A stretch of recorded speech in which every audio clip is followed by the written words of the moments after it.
Okay, so this may end up being a very difficult review to do. Hey everyone, it's David. Now, being that Into the Spider-Verse not only ended up being my favorite movie of 2018, dethroning Infinity War, but also subsequently ending up being one of my favorite Spider-Man films really ever, I had to have some kind of figure from that version of Miles Morales that we were giving in Into the Spider-Verse, because he was one of my favorite characterizations of that character, and after watching that Across the Spider-Verse teaser, I wanted to revisit that property again. Here is the Into the Spider-Verse version of Spider-Man Miles Morales, brought to us from the folks over at MAFEX. However, it's funny that the actual design and the scope and the actual approach to the figure resembles more so of that of S.H. Figuarts or Figma, and I feel like they're starting to kind of share characteristics and traits along with each other, especially when it comes to the X's and accessories. But before we get into that,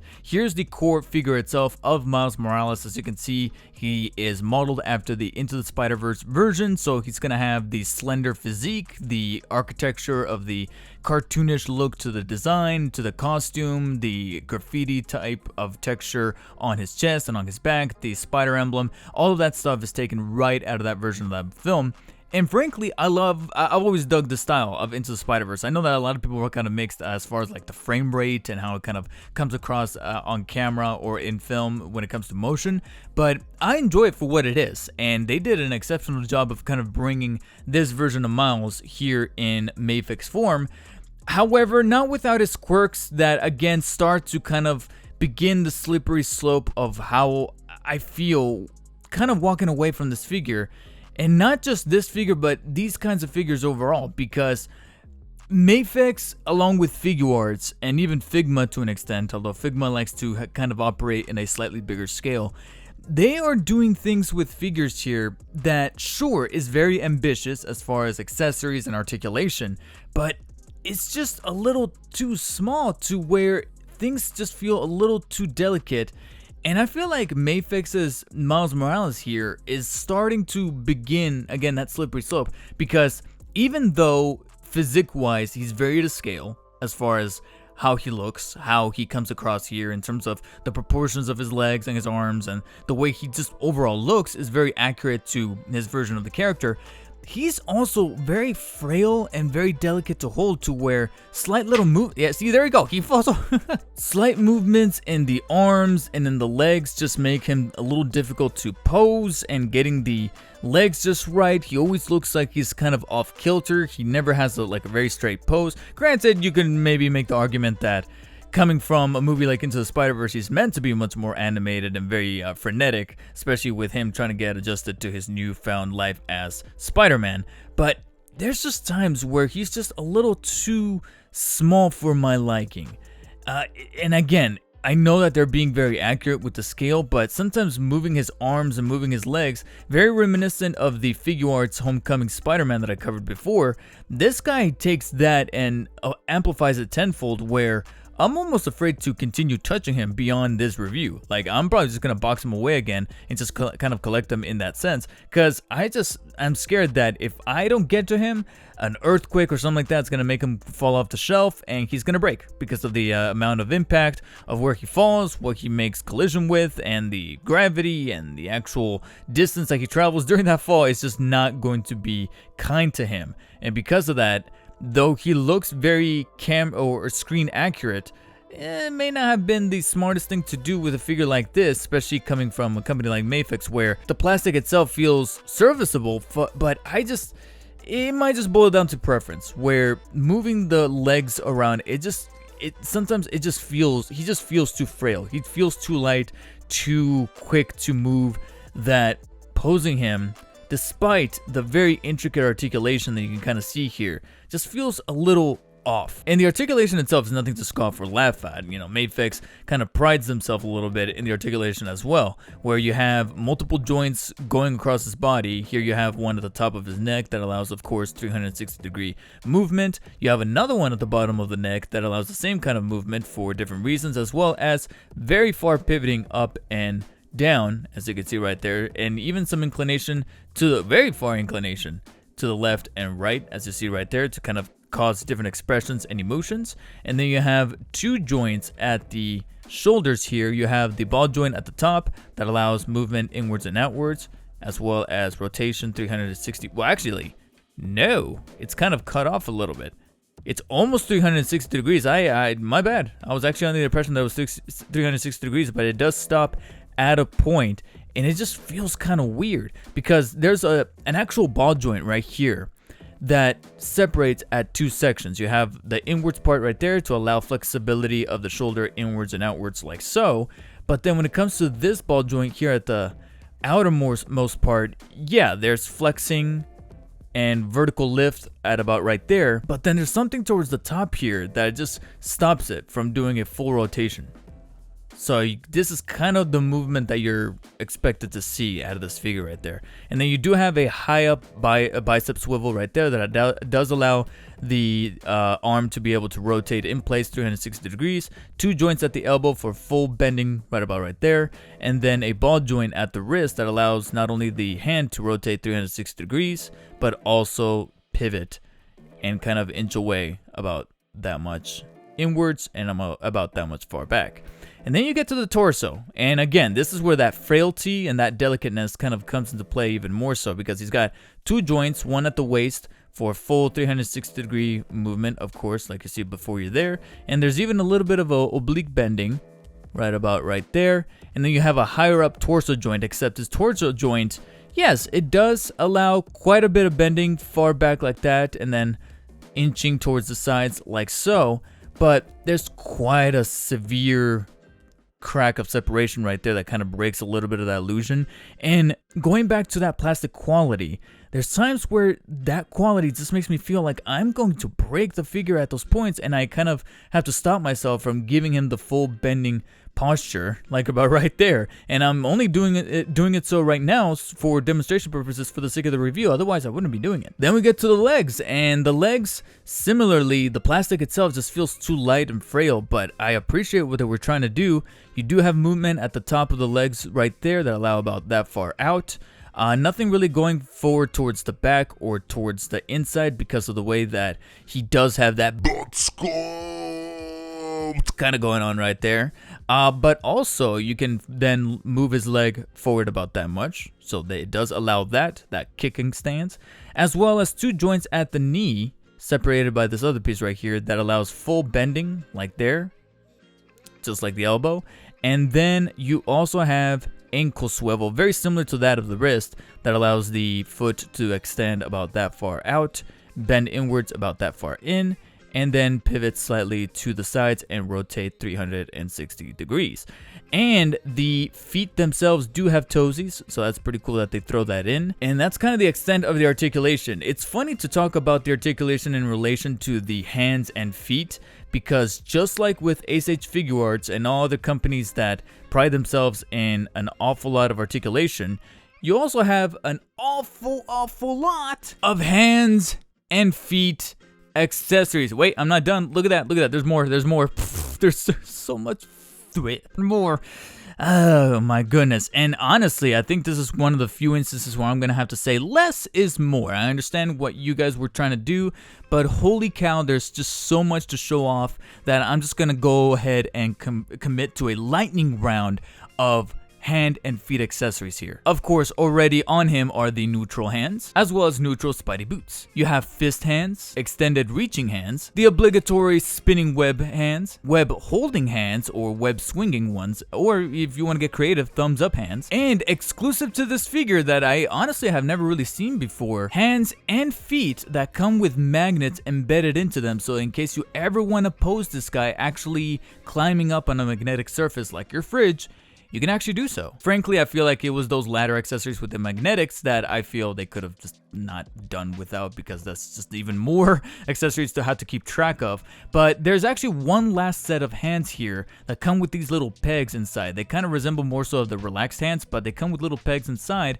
and the reason why is because they threw in a couple of head accessories as well. They're actually rather cool. Before I get to the one that's catered to those hands that have the pegs inside them, you have, of course, a Miles Morales head completely unmasked with his awesome hair right there and a smile across his expression.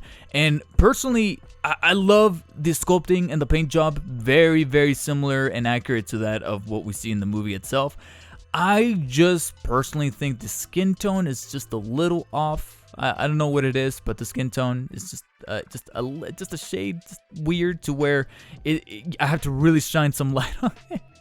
But other than that, the actual representation of Miles Morales right there is immaculate. That is great. Considering the scale and the way that they were able to get the paint and the actual drawing and etching of his face just right with that smile there, that quirky smile, is awesome. I love the head that they threw in here, and along with the traditional unmasked head, you actually have a halfway masked head right there where he's got a little bit of the mask there at the top, but then you have a much more relaxed but yet still smirking Miles Morales waiting for you down there. So that's pretty cool that they threw that in as well.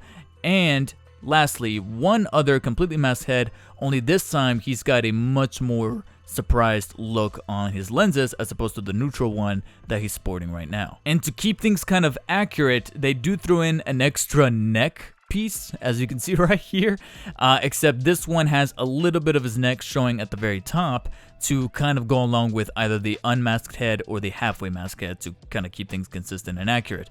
I just kind of wish that there were some instructions thrown in as to how exactly unpeg and kind of peg these together. I mean, it's pretty simple enough to find out, and I do appreciate that both neck pieces come with a slight kind of undulation to resemble where the front is supposed to be, kind of there to mimic his Adam's apple, to then show that this is the part that's supposed to face forward.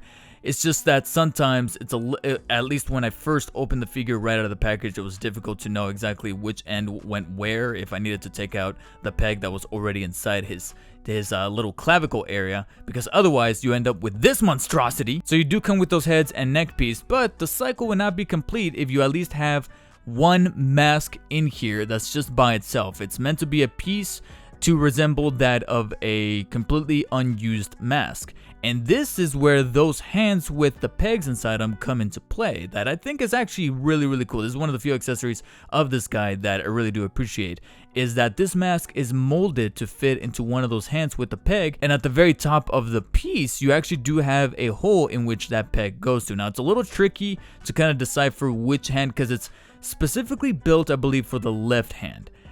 Based on the molding of the piece itself, but technically it can go in either hand. It just fits a little better on the left hand as opposed to the right one. But you can use this along with the completely unmasked head to kind of give him like that resting look, like he just got done rescuing somebody, he's resting at the top of a rooftop, and he's just kind of overlooking the city. And it's a really cool, nice little addition that they threw in that does kind of sell the illusion of this figure coming alive. And much like with virtually every single Spider-Man figure out there, you of course have web pieces. You have your short ones, your medium ones, you have a very long one with a proper end to it, and then another one that doesn't have any kind of ends at all, but it's meant to be held as kind of like this swinging web.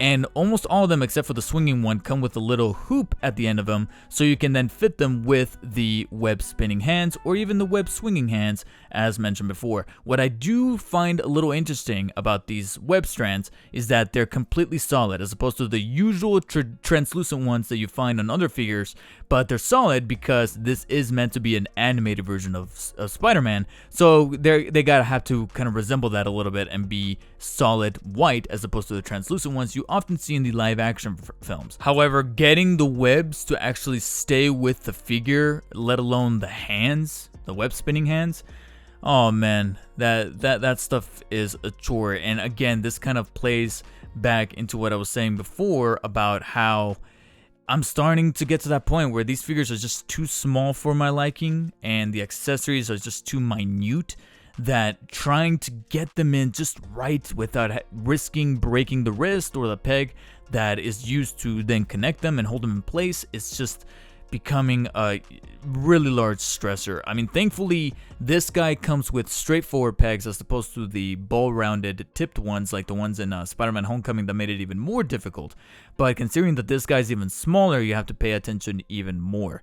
And those magnetized boots almost don't even fit quite accurately. It almost feels like the hole inside of those boots were kind of sketched out smaller than what the peg was supposed to be, so it's a very, very tight fit. So I just gotta throw out a word of caution as far as swapping out the hands and the feet. It could get a little testy at times. I feel like out of everything that you see before you're here, it's actually the heads that are actually a bit more pleasant to swap in and out and more convenient rather than the hands, because again, if you have hands that are either about the same size as mine or even bigger, and I'm a pretty small guy, it gets a little just trite to try to swap these things out because the figure is just really, really small, and for the amount that you're paying for, it's like, oof, you know, it becomes a little bit of a hard sell. What does alleviate, however, the specific case here with Into the Spider-Verse Miles Morales is, in my opinion, the best not only accessory, but set of accessories they also throw in beyond this. If you have seen the film, you know that it takes a while for Miles to actually get into this costume and feel the actual power and responsibility comes with playing Spider-Man.